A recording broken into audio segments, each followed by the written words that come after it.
যে ৪ ধরনের মানুষকে আপনার ক্ষমা করতেই হবে। আপনার মা-বাবা। মা-বাবার কোনো কৃতকর্মের উপর রাগ ও ক্ষোভ রাখবেন না। তাদের জন্য কেবল একটা অনুভূতি রাখুন, তা হলো কৃতজ্ঞতা। মা-বাবাকে জাজমেন্টের বাইরে রাখুন। প্রাক্তন ও তার পরিবার। হতে পারে সে প্রাক্তন প্রেমিক-প্রেমিকা, স্বামী বা স্ত্রী। তার ও তার পরিবারের সদস্যদের ক্ষমা করে সামনে এগিয়ে যান।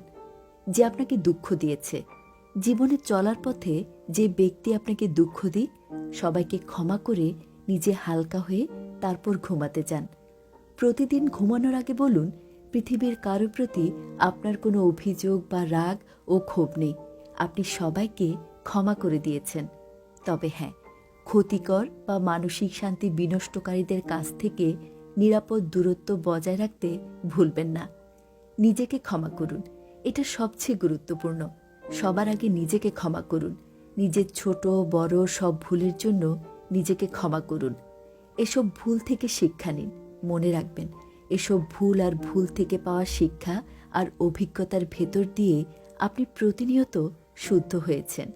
সবাইকে ক্ষমা করে সামনে তাকান। সামনের দিনগুলো চলে যাওয়া দিন থেকে বেশি গুরুত্বপূর্ণ।